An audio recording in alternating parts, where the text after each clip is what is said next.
মুসলমান ভাইরা আমার ভালো করে বুঝবেন,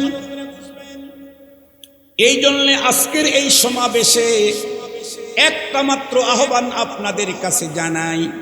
পৃথিবীতেও যদি মুসলমান বিজয়ের পতাকা উড্ডীন করে বুক টান করে দুনিয়াতে চলতে চাই, আমি কোন দল করি, রাজনৈতিক পরিচয় আমার কি, আর ফ্যামিলিগত পরিচয় আমার কি, সেগুলি দেখার কোনো সুযোগ নাই।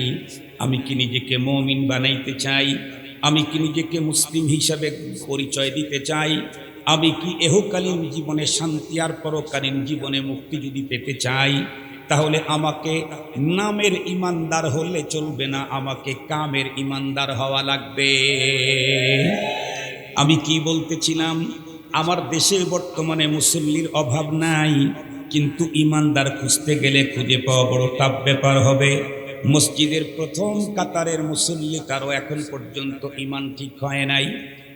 আমি আব্দুল বাসেত খানের কথা বলতেছি না, বিশ্বনবীজি জনাবে মুহাম্মদুর রাসূলুল্লাহ সাল্লাল্লাহু আলাইহি ওয়াসাল্লাম হাদিসে পাকে ইরশাদ করেছেন, কিয়ামতের আগে আগে মসজিদ অনেক বেশি হবে, মসজিদ বড় চমৎকার দৃষ্টিনন্দন হবে, মসজিদের দিকে তাকাইলেই অন্তরটা বন্ধুরা আমার শান্তি পেয়ে যাবে, চোখ ফিরাইতেই মনে চাবে না।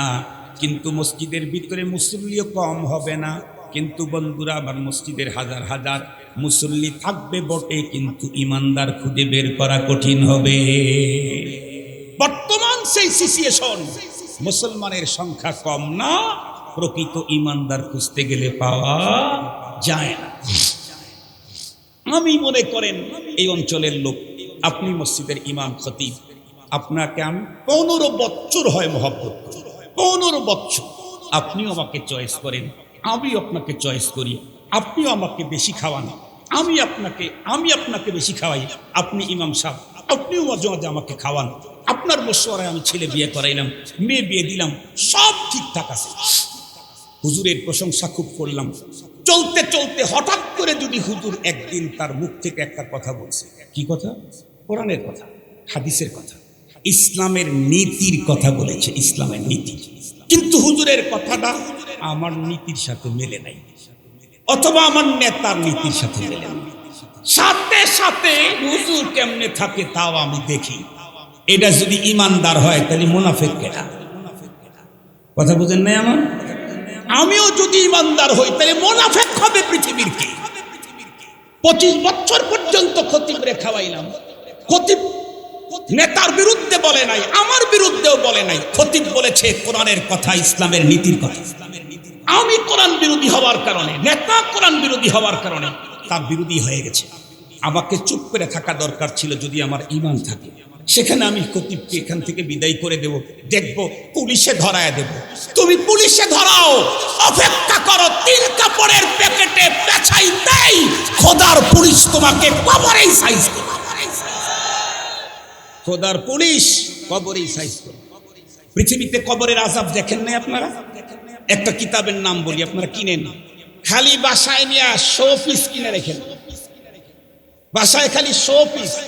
হুজুরদের বাসায়ও 100 পিস, পাবলিকের বাসায়ও 100 পিস, সবার বাসায় 100 পিস। উলামায়ে কেরামের বাসা কিতাব দিয়ে ভরা থাকবে।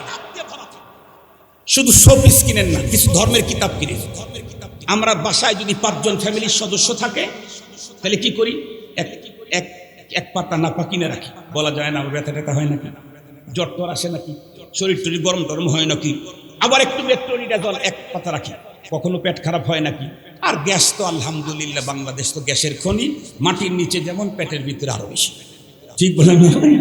বাংলাদেশ তো গ্যাসের খনি, মাটির নিচে যা আছে পেটের ভিতরে আরো আছে, আমার আরো বেশি। এই যে আমি এখানে বসে বসে শুধু ঢেক সারতেছি, খুব বেশি একটা খাইছি যে ভাইয়ের বাসায়, তাও না। মুহতারাম হাজিরিন, এই যে কথা বলতেছিলাম, কিছু জরুরি মেডিসিন বাসায় রাখতেই হয়। কেন? শরীর যেহেতু অসুস্থ হইতেই পারে। ও ভাই, শরীরটাকে সুস্থ রাখার জন্য যদি কিছু মেডিসিন রাখা দরকার, ঈমান আর আমলটাকে সুস্থ রাখার জন্য কিছু ধর্মীয় কিতাব রাখা দরকার না? ঈমান আমলটাকে ঠিক করার জন্য কিছু ধর্মীয় কিতাব রাখা দরকার। একটা কিতাব আপনারা কিনবেন যদি সুযোগ হয়, কালকে চোখে দেখা কবরের আযাব। বইটার নাম কি? চোখে দেখা কবরের আযাব। কিতাবটা আমি লিখি নাই, আমার আব্বাও লেখে নাই, লিখছেন পাকিস্তানের সারা দুনিয়াতে দাওয়াতে তাবলীগের মেহনত করেছেন। উনি প্রথমে ইঞ্জিনিয়ার হয়েছেন, তারপরে আলেম হয়েছেন। হযরত মাওলানা তারেক জামিল সাহেব হাফিজাহুল্লাহ, বিশ্বমানের দায় উনি লিখেছেন, চোখে দেখা কবরের আযাব। দেখবেন কবরে কি ভয়ঙ্কর শাস্তি হয়। আপনাদের চান্দাইকোনাতে তো নাকি গ্রুপই একটা বের হয়েছে, কবরে নাকি কোনো শাস্তি হয় না। আপনাদের চান্দাইকোনায় নাকি একটা গ্রুপই বের হয়েছে, যারা বলে নামাজ, কোন নামাজ নাকি 4 রাকাত ফরজ নামাজ নাই, সব বলে 2 রাকাত। আপনাদের চান্দাইকোনায় নাকি নতুন গ্রুপ বের হয়েছে, যারা বলে আজ পর্যন্ত ওহী নাজিল হইতেই আছে। জিজ্ঞেস করেন সেই লোকটা কি তুমি, যার উপরে ওহী নাজিল হয়? গত 24 ঘন্টায় কোন ওহী নাজিল হয়েছে বল। প্রয়োজন হলো ওই লোকটাকে টেনে বের করে নিয়ে এসে বলা, 24 ঘন্টায় তোর কাছে কোন ওহী আসছে বল। এটা বলা দরকার। এত সহজ নয়। তুমি একজন সচ্চা পাক্কা ইমানদারের ইমান নষ্ট করবা। এদেশের মুমিনরা কি মরে গেছে? সব কি বিদেশে পলায়ন করছে? এইখানে এক মুরব্বীর বইয়ের দোকান ছিল, মুরব্বী মনে হয় মারা গেছে। এই পাশে আল্লাহ আল্লাহ তার নেখায়াত বাড়ায় দেয়। উনি একদিন আমাকে ডেকে বলেছিলেন, মাওলানা আপনাকে আমি খুব চয়েস করি। কেন? আপনার দুর্নাম আর গীবত করে যারা চাষতলে বসে বসে, আপনি তার উত্তর দেন হলো মসজিদের মেম্বার থেকে।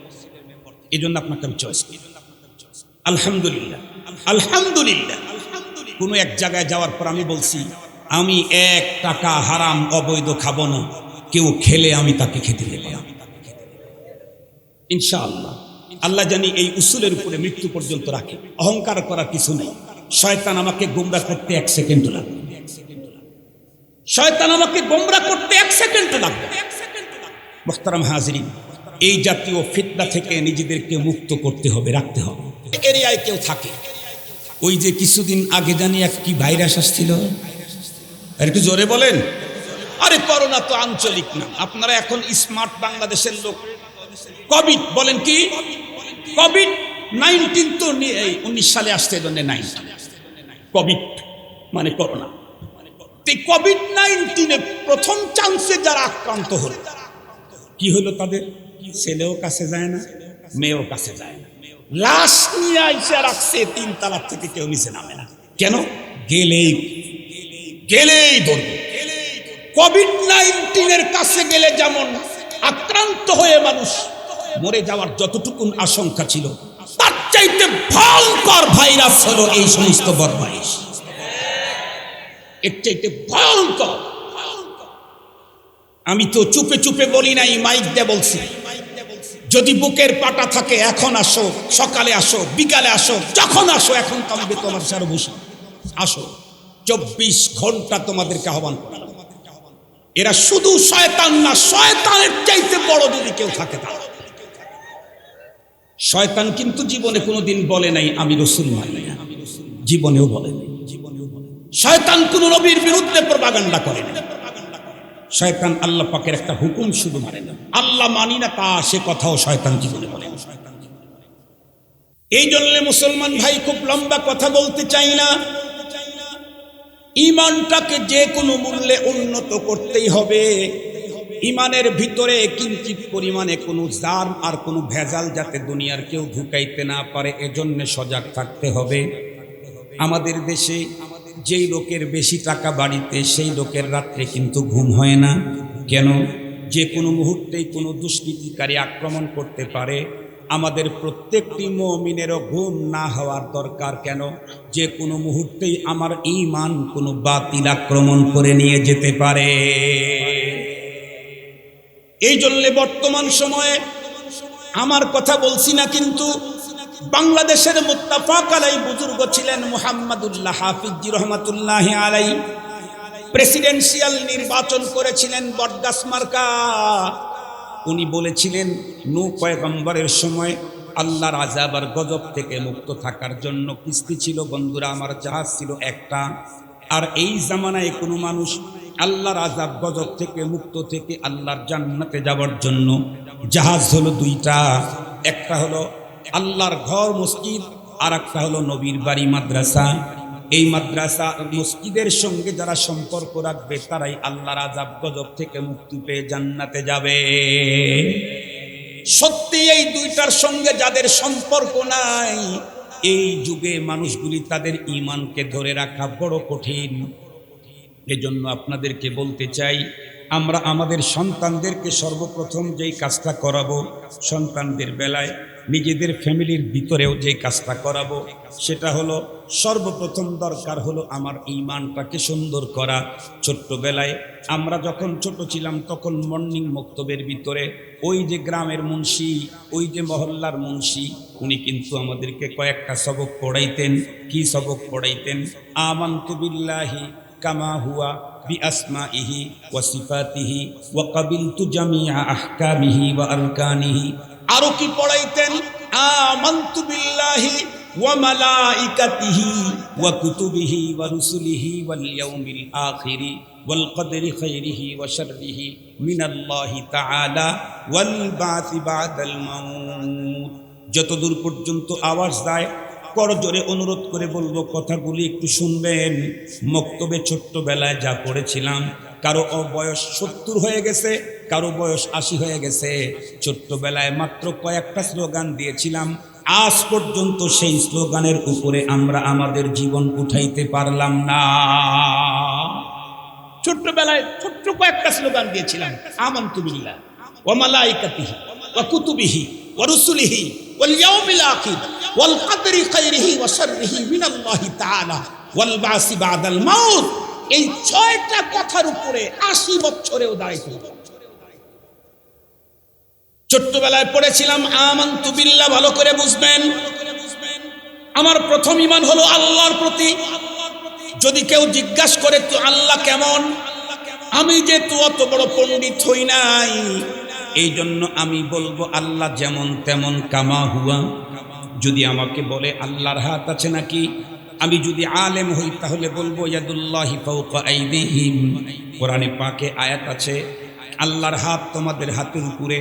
কিন্তু যদি জিজ্ঞাসা করে আল্লাহর হাতটা কি আমাদের মতো নাকি কার মতো, তাহলে আমি চুপ করে থাকবো কেন? এটা আমি জানি না। কোরআন যতটুকুন বলছে অতটুকুন বিশ্বাস করি, এর চাইতে বেশি বলতে পারি না। তুমি আর আমি যদি আল্লাহর হাত কেমন, পা কেমন, এগুলি নিয়ে যদি ভাবতে যাই, আমি তো ছোট্ট একজন মানুষ। তামাম পৃথিবীতে নাম করা বিশ্বমানের দার্শনিক ছিলেন হযরতে শেখ সাদি রহমাতুল্লাহি আলাইহি। উনি নিজেই বলেন যে সবে হা নেশস্তাম দারি সায়রে গম কে ওয়াহশব গিরফা সে তিনম কে কুম দরি বরত কিস্তি ফরুশদ হাজার কে পয়দা নশদ তখতায়ে বরকিনা। এজন্য সাধারণ মুসলমানের ঈমান আমানতু বিল্লাহি কামা হুয়া, এর চাইতে বেশি আপনি জানতে যাবেন না। ছোটদের অঙ্ক 1 1 কে 1, 2 1 কে 2, 1 আর 1 কত হয়, 2 আর 2 কত হয়। ছোটদের অঙ্ক ছোট, বড়দের অঙ্ক সৃজনশীল। তারপরে পাটিগণিত, বীজগণিত, ছালাগণিত, পাতার সব গণিত, আরো যত গণিত আছে, এটা হলো বড় হলে। ছোটদের গণিত গণিত দিলে গণিত মনিত হবে না, খিচুড়ি হবে, খিচুড়ি। আমরা সাধারণ মানুষ, আমাদের আল্লাহর প্রতি ঈমান হলো আল্লাহ কেমন জানি না, তবে উনি যেমন তেমন, উনি যেমন তেমন, এটার আমার উপর আমার বিশ্বাস। তারপর আর কি, আল্লাহর প্রতি ঈমানটা কমপ্লিট করতে চাইলে বিআসমাইহি ওয়া সিফাতিহি, শুধু আল্লাহর জাতকে মানি। তা আল্লাহর যত নাম আছে নাম সহ আমি আল্লাহকে মানি। আল্লাহর যত গুণ আছে সব গুণ সহ আমি আল্লাহকে মানি। আল্লাহর ব্যক্তির ভিতরে যেমন কাউকে শরীক করা যায় না, আল্লাহর গুণের ভিতরেও কাউকে শরীক করা যায় না। কিন্তু আমাদের বাংলাদেশে কথা বলেন না কেন, বাংলাদেশে কি হয়, এই কেন্দ্রীয় শাহী মসজিদে এসে আল্লাহু আকবার হুজুরের পিছনে ইয়াকা নাবুদু ওয়া ইয়াকা নাস্তাঈন, তার মানে কি তা জানেন? আল্লাহ তোমারই ইবাদত করি আর কারো না, তোমার কাছেই চাই আর কারো কাছে চাই। মসজিদে বললাম হাত বেঁধে মসজিদ থেকে বের হয়ে 9 রশি 10 রশি আরো কি কি রশিদ রশি আছেন আমাদের দেশে, আসে রশিদ রশি আছে আর কি। তারপরে পুরি আছে, সিঙ্গারা আছে, আছে না নেই আমাদের দেশে? মেলা পুরি আছে না? কি পুরি? চন্দ্রপুরি। তারপরে কি পুরি? হ্যাঁ, আরো অনেক পুরি আছে, আমাদের ওই পুরি টুরি সিঙ্গারা কম খাইয়ে জন্য মনে নেই আর কি। তারপরে বাগি আছে, বাগি আছে, ফোর্ট আছে। বাগিটা কি চেনেন তো? হ্যাঁ, অমুক বাঘ তমক বাঘ, অমুক ফোর্ট তমক ফোর্ট, এগুলি মসজিদের ভিতরে বসে বলে ইয়াকানা আবুদু। মসজিদ থেকে বেড়ে আসার পরে ওনার মুরিদ তো, এবার ব্যবসা বাণিজ্য খারাপ, বাবার কাছে যাই। ব্যবসা বাণিজ্য খারাপ, কার কাছে যাবে? এ মিয়া, বাবার কাছে যদি দেওয়ার মতো কিছু থাকতো তাহলে বাবা তোমার হাতের দিকে তাকায় থাকতো না। বাবা তার সে আগে নিত, তারপরে তোমার নিত। বাবাই তোমার হাতের দিকে তাকায় আছে, সেই বাবার কাছে যায় শালি দিবা, কিছু নিবা না, পাইবা। সেই কোরআনে পাকের মেসেজ কি আপনাদেরকে শোনায় দেব। আল্লাহ পাক বলেন, ওয়ালা তাহিন, তোমরা হীনবল হইও না, ওয়ালা তাহজান, তোমরা পেরেশানি করো না, ওয়া আনতুমুল আলাউন, তোমরাই বিজয়। ভালো করে বুঝবেন, তোমরাই বিজয়। ইন কুনতুম মুমিনিন, শুধু একটা কোয়ালিটি অর্জন করো, একটা কোয়ালিটি, একটা গুণ, সেটা হলো তোমরা যদি মুমিন হতে পারো তাহলে বিজয় তোমাদের নিশ্চিত। আল্লাহ পাক কোরআনে হাকিমে আর এক আয়াতে আরো চমৎকার মেসেজ দিয়েছে। কি বলেন? ওয়া কানা হাক্কান আলাইনা নাসরুল মুমিনিন। আল্লাহ বলেন, মুমিনকে সাহায্য করা সে তো আমার জিম্মাদারি। ভালো করে বুঝবেন, মুমিনকে সাহায্য করা সে তো আমার জিম্মাদারি। এই মসজিদে যত মানুষ দান করবে, সভাপতির কোনো জিম্মাদারি নেই। কথা বুঝেন না? মসজিদে অনেক মানুষের জিম্মাদারি আছে, তিনি সভাপতি, তার তো কোনো জিম্মাদারি নেই। আছে? সবচেয়ে বড় জিম্মাদারি তো সভাপতি, সেকেন্ড জিম্মাদারি সেক্রেটারি। সভাপতির যেমন অনেক মানুষ সাহায্য করবে মসজিদে, তাদের জিম্মাদারিটা নরমাল, সভাপতির জিম্মাদারি সবচেয়ে বড়। এই মসজিদের সুনাম তার হবে, দুর্নাম তার হবে। ভালো তাকে তার প্রশংসা, মন্দ তাকে জবাবদিহি করতে হবে।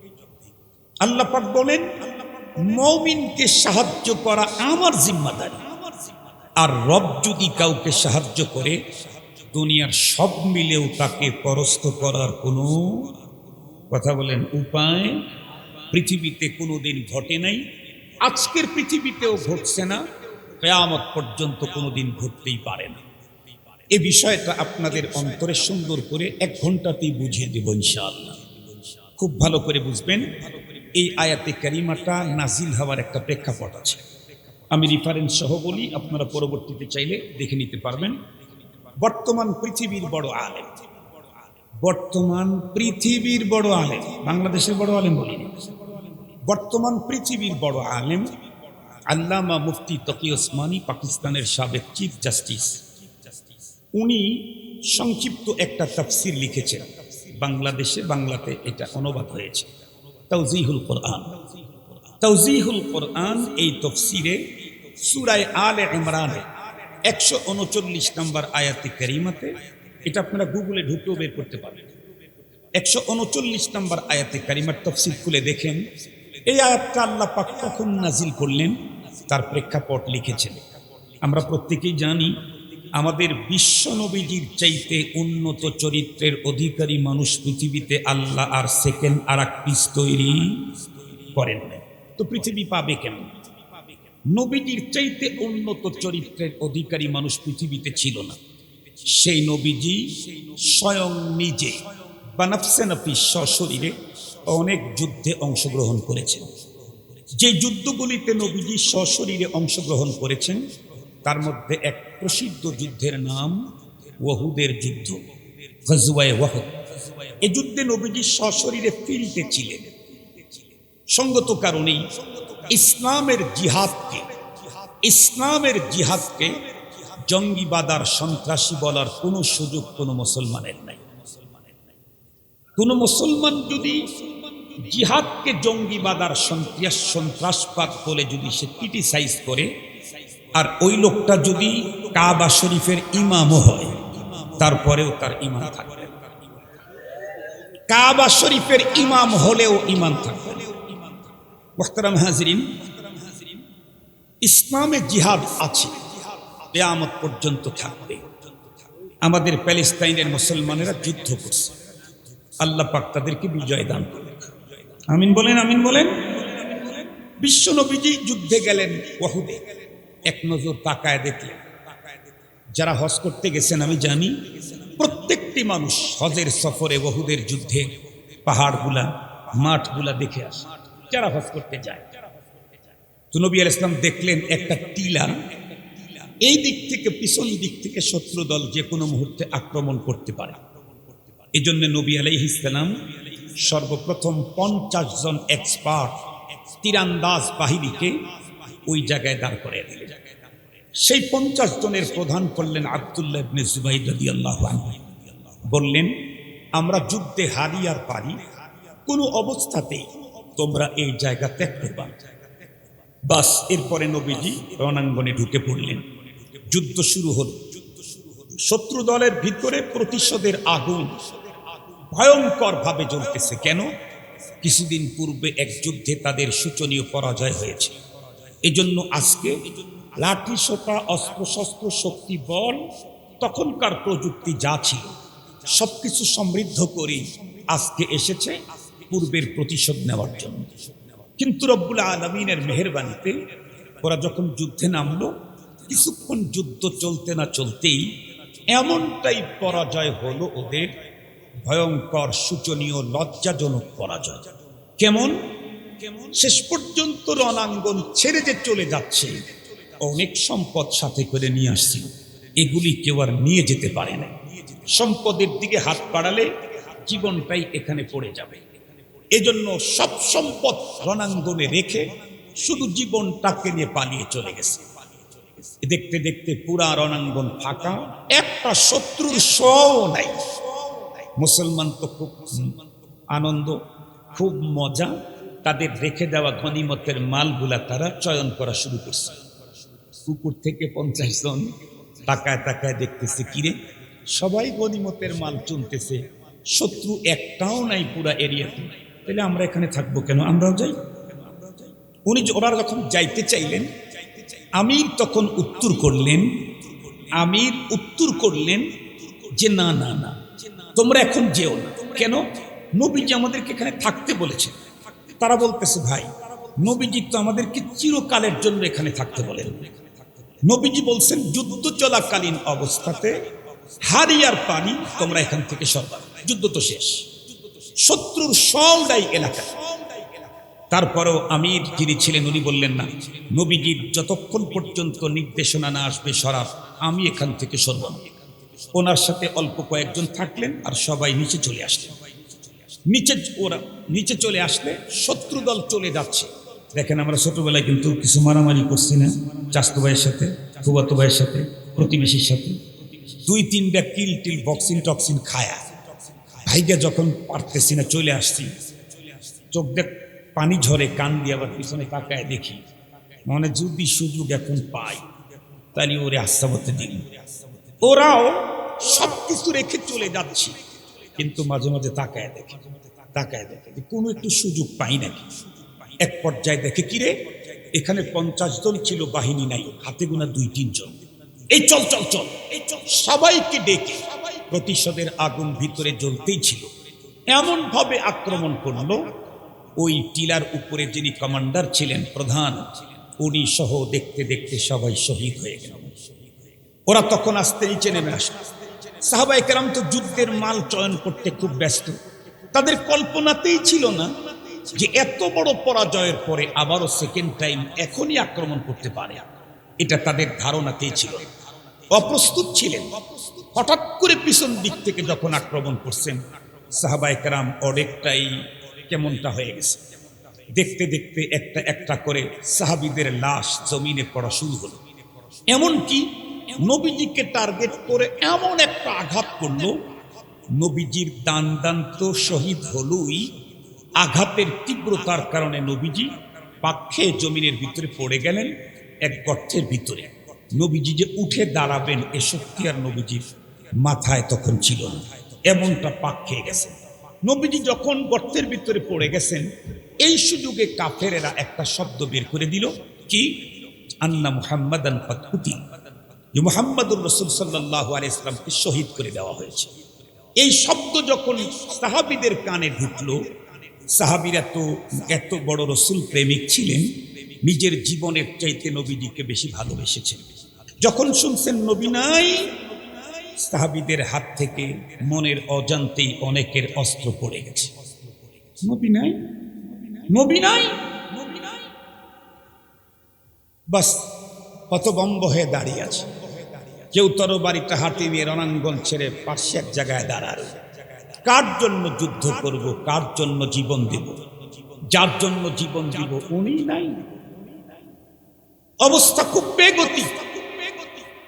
ওই সুযোগে আরো সাহাবীকে মারা শুরু করে। কিছু সাহাবী নবীজির ডান বামে যারা ছিলেন, তারা তখন বুঝতে পেরে আওয়াজ উঁচু করে দিলেন, এ নবী প্রেমিক সাহাবী, তোমরা অস্ত্র ছেড়ে দিও না, রাস্তার পাশে দাঁড়িয়ে থেকো না, দর্শকের ভূমিকা পালন করো না।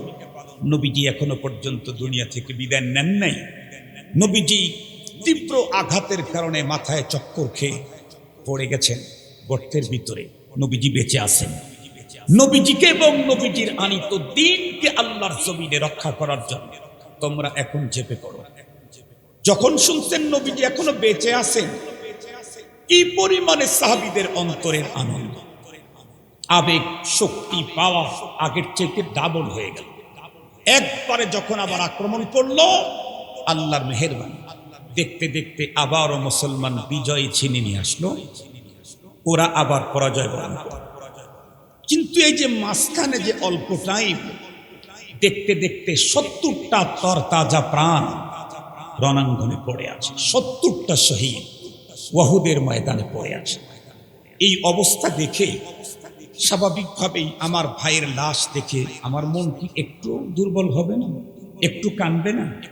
সাহাবায়ে কেরামের অন্তর ভিতরে একটু একটু আল্লাহ পাক সাথে সাথে সাহাবীদের অন্তরের এই হীনবল, দুর্বলতা এবং পেরেশানিকে দূর করার জন্য খোদাই মেসেজ পাঠিয়ে দিলেন, ওয়ালা তাহিনু ওয়ালা তাহজানু ওয়ালা তাহিনু ওয়ালা তাহজানু ওয়া আনতুমুল আ'লাউন ইন কুনতুম মুমিনিন।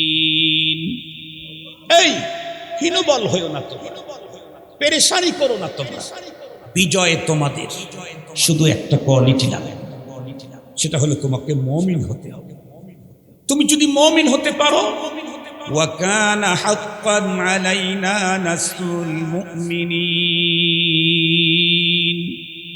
মুমিনকে সাহায্য করা সেটা আমার জিম্মাদারি। তুমি মুমিন হও, পৃথিবীর যে কোনো প্রান্তে, যে কোনো অবস্থাতে, যে কোনো অবস্থাতেই তুমি আক্রান্ত হলে তোমাকে সাহায্য করার জন্য আমি রেডি। কেমন রেডি? আল্লাহ পাক বলেন, আল্লাহু লা ইলাহা ইল্লাহু আল হাইয়ুল কাইয়্যুম লা তাখুযুহু সিনাতুন ওয়ালা নাওম। আল্লাহ পাক তার রবের পরিচয় দিতে গিয়ে বলেন, আমি তোমাদেরকে সাহায্য করার জন্য কেমন রেডি জানো? আমার কখনো ঘুম পায় না, তন্দ্রাও আসে না। কেন? আমি যদি ঘুমিয়ে যাই, পৃথিবীর কোনো প্রান্তে কোনো মুমিন সমস্যায় পড়ে সে আমাকে ডাকবে, আমি তো তাকে সাহায্য করতে পারবো না। তোমাকে সাহায্য করার জন্য জীবনে 1 সেকেন্ড আমি ঘুমাই না, রাত্রেও ঘুমাই না, দিনেও ঘুমাই না। রব্বুল আলামিন ঈমানদারকে সাহায্য করার জন্য 24 ঘন্টাই জেগে আছে। আমরা সাহায্য নিতে পারতেছি না কেন?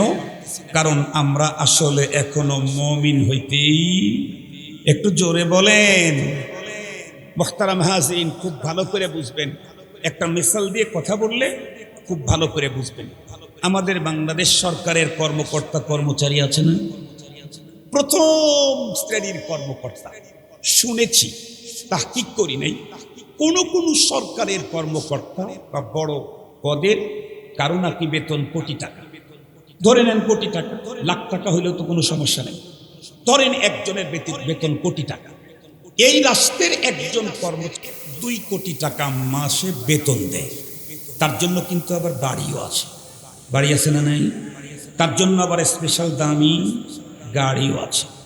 সে আবার বছরে কয়েকবার দেশের বাইরে ফ্যামিলি নিয়ে ট্যুরে যাওয়ার জন্য স্পেশাল বাজেটও আছে। তার জন্য আবার কয়েক রকমের মোবাইলও আছে। শুধু কি তাই, তার বাড়িতেও সিকিউরিটি গার্ড আছে, তার অফিসেও সিকিউরিটি গার্ড আছে। সে যখন গাড়ি নিয়ে পথ চলে, গাড়ির সামনেও সিকিউরিটি থাকে, পিছনেও সিকিউরিটি থাকে। এই একজন সরকারি কর্মকর্তা রাষ্ট্র এবং সরকারকে নিয়ে ফিকির করে। এই রাষ্ট্রেরই আর একজন লোক আছে, সেও রাষ্ট্রের চাকর, সেও রাষ্ট্রের কাজ করে। সেটা হলো আমাদের দেশের গ্রাম পুলিশ চৌকিদার। এটা রাষ্ট্রের লোক না? কথা বলেন না কেন? ওর একটা চাকরি আছে না? কিন্তু বলেন তো দেখি, চৌকিদারের বেতন কয় লাখ? কথা বলেন না কেন? 10,000। আচ্ছা ঠিক আছে, 10,000 মেনে নিলাম। তো চৌকিদারের বেতন 10,000। তার জন্য কি বাড়ি আছে? তার জন্য গাড়ি আছে? নেই। তার জন্য সিকিউরিটি আছে? তারে দিয়ে আর একজনের সিকিউরিটি দেয়। ঠিক বললাম? তাকে সিকিউরিটি দেওয়ার সিস্টেম, তাকে দিয়ে আর একজনকে সিকিউরিটি দেয়। কেন?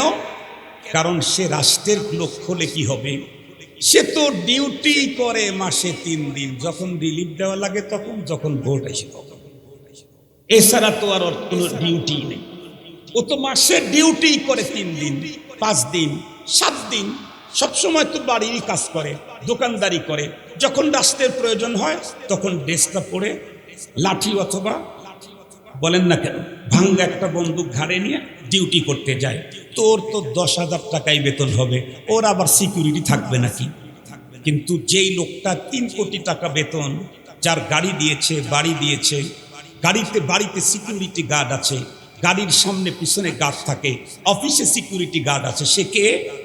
ওই ব্যক্তি, যেই ব্যক্তি 24 ঘন্টা নয়নে স্বপনে হিল্লে হারামে সফরে হজরে যেখানেই থাকুক, সে রাষ্ট্র এবং সরকারকে নিয়েই গবেষণা করে। রাষ্ট্র এবং সরকারকে নিয়েই তার 24 ঘন্টার চিন্তা চেতনা, ফিকির, থিসিস, গবেষণা সব হলো তার রাষ্ট্র নিয়ে। রাষ্ট্র নিয়ে 24 ঘন্টা যে এত ফিকির করে, রাষ্ট্র তাকে সিকিউরিটি তো দিবেই, রাষ্ট্র তো তার জন্য গাড়ি দিবেই, রাষ্ট্র তো তার জন্য বাড়ি দিবেই। খুব ভালো করে বুঝবেন, আমরা সবাই মুমিন বটে, কিন্তু আমরা ওই প্রথম সারির সরকারি কর্মকর্তার মতো মুমিন না। আমাদের ঈমান হলো চৌকিদার মার্কা। কেউ 7 দিন পরে একদিন ডিউটি করে জুমার নামাজ। কথা বলেন না কেন? কেউ 7 দিন পরে একদিন ডিউটি করে জুমার নামাজে, কেউ বা প্রতিদিন 2বার 3বার যায়, কেউ বা সারা বছরে 2-1বার যায়। ডিউটি দিয়েছেন মালিক অনেকগুলি, 2-1টা ডিউটি করে, আর গুলার কোনো খবর নাই। আমার মতো চৌকিদার মার্কা ইমানদারদের জন্য খোদাই মদত কপালে জুমবে না। হতে হবে ওই মানের ইমানদার যে 24 ঘন্টায় আল্লাহর দ্বীনকে নিয়ে ফিকির করে, 24 ঘন্টায় রবকে নিয়ে ভাবে, 24 ঘন্টায় ধর্মকে নিয়ে ভাবে, 24 ঘন্টার জীবন রবের দেওয়া সিস্টেম অনুযায়ী চলে। আমাদের দেশে মুমিনের সংখ্যা কম নাই, কিন্তু মুমিনদের ঈমানে ভয়ঙ্কর 2 রকমের জার্ম আছে। একটা হলো নেফাক আর একটা হলো শিরিক। একটা হলো নেফাক আর একটা হলো শিরিক। ঈমানদার বহুত আমাদের দেশে, কিন্তু মুনাফিক মার্কা ঈমানদার, মুশরিক মার্কা ঈমানদার। বিশ্বাস যদি না হয়, আমি কিন্তু আগেই বলছি, আগেও যে পদ্ধতিতে ওয়াজ করেছি এখনো সেই পদ্ধতি চেঞ্জ করিনি। আমাদের বর্তমান বাংলাদেশ আগে ছিল হলো অ্যানালগ, এরপরে হলো ডিজিটাল, এখন ইনশাল্লাহ স্মার্ট বাংলাদেশ। স্মার্ট বাংলাদেশ যেহেতু, তাহলে সবাই তো স্মার্টই হবে, সব স্মার্ট হয়ে গেল। হুজুররা যদি সেই অ্যানালগ থাকে তাহলে তো আর স্মার্ট বাংলাদেশ হবে না। এই জন্য এখন হুজুররাও স্মার্ট। কেমন? আপনারা আগে ওয়াজ শুনছি, এখানে তো ওই কর্নার পর্যন্ত সামিয়ানা হয়েছে। কথা বলেন না কেন? আমরাই তো দেখেছি। জাকারে ভাই আসতে আসতে এলাকার মানুষ গরুর গাড়ি, মহিষের গাড়ি, কিচ্ছু যখন আর এটা জানি ইমেজটাই ছিল অন্যরকম। চান্দাইকোনার মাহফিল মানে আর কোনো কথাই নেই। চান্দাইকোনার মাহফিল মানে যে কি আল্লাহ ভালো জানে। আমরা তখন তো আমাদের সাথে পড়েছি, আমরা তখন আসতাম, দেখেছি তখন। মোহতারাম হাজিরিন, যে কথাটা বলতেছিলাম সেটি হলো, তখনকার হুজুরেরা যা বলতো মানুষ তাই শুনতো, এটা সহি বলছে না গলত বলছে, বকাঝকা করছে, তারপরও কিছু বলতো না।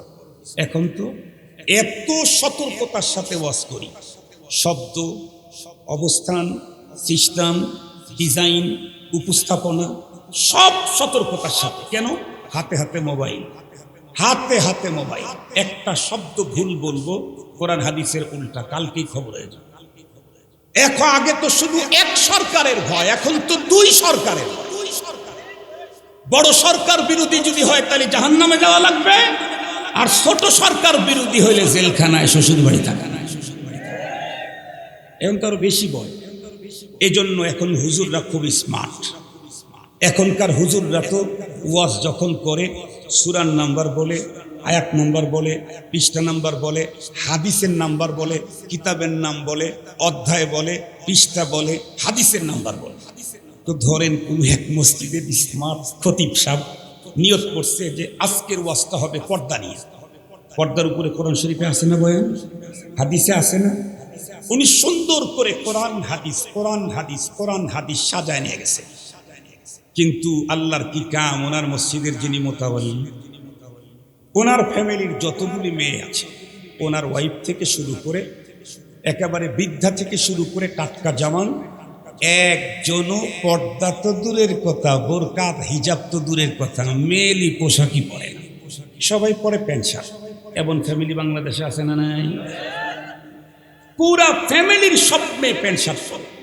হাজার হাজার ফ্যামিলি আছে, হাজার হাজার।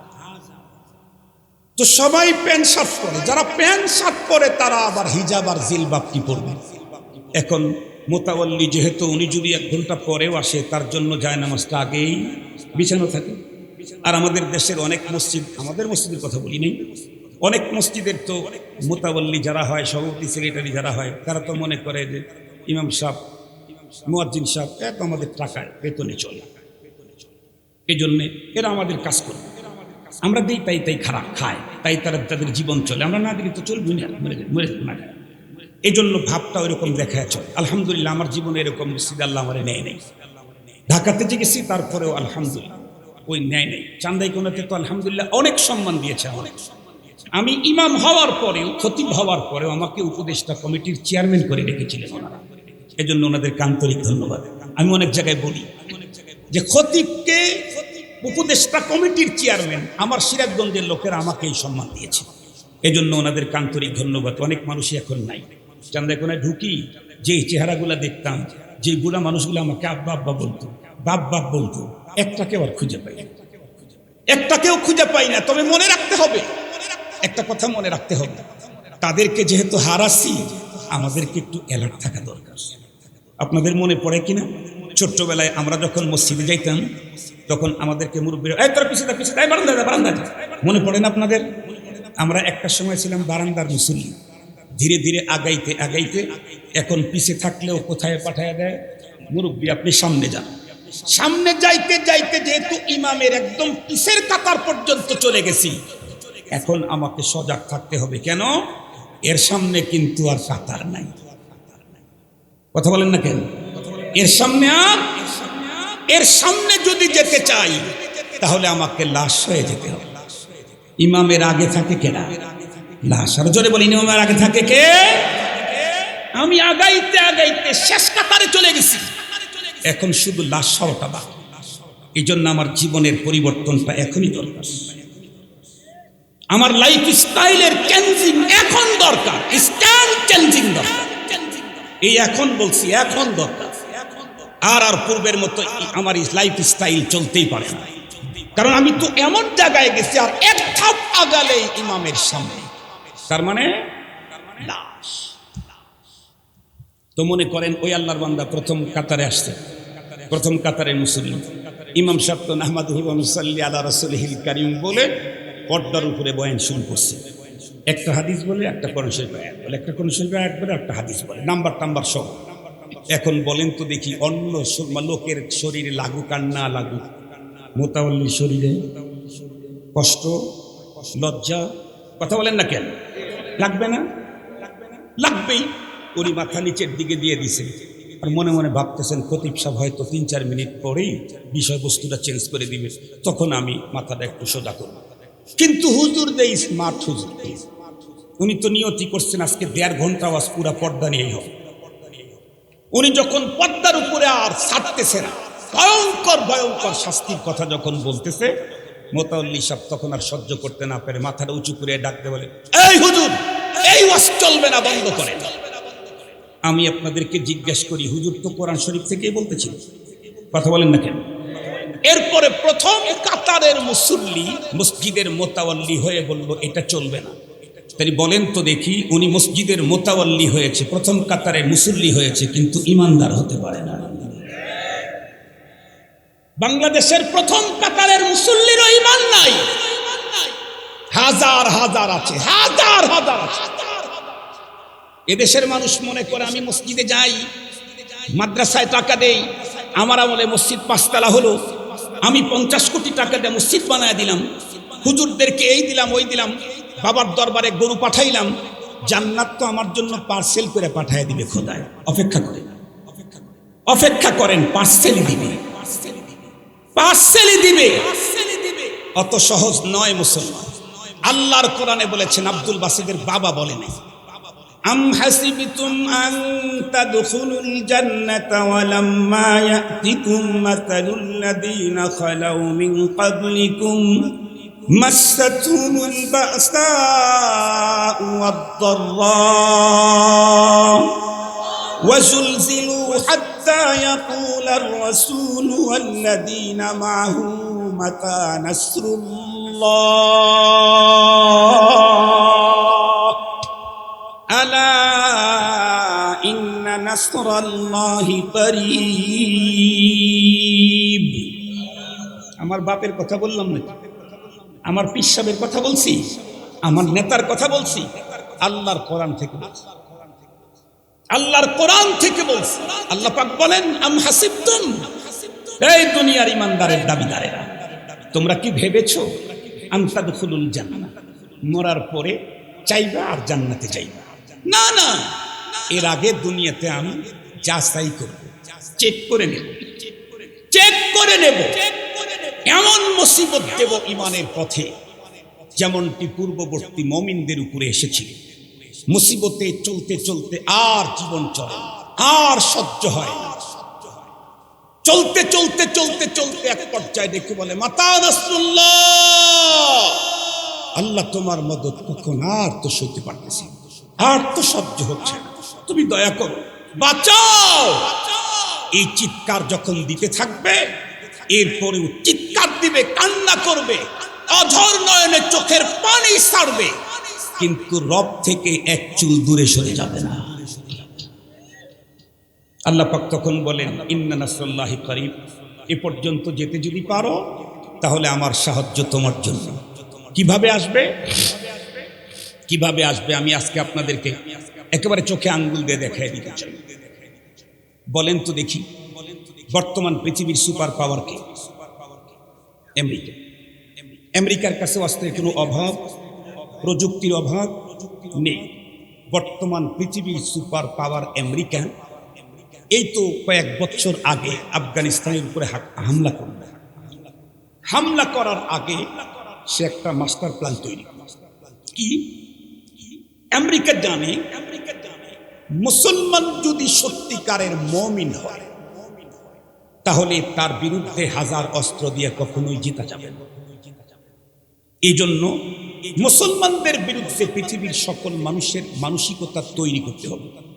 এজন্য একটা মিথ্যা তহমত লাগায় দিল। কি? তালেবান জঙ্গি, তালেবান সন্ত্রাসী, তালেবান বিশ্ব শান্তির পথের অন্তরায়, বাধার সৃষ্টিকারী। সুতরাং কি করতে হবে? ওরা আমেরিকা, ওরা দুনিয়ার শান্তি প্রতিষ্ঠার ঠিকাদার।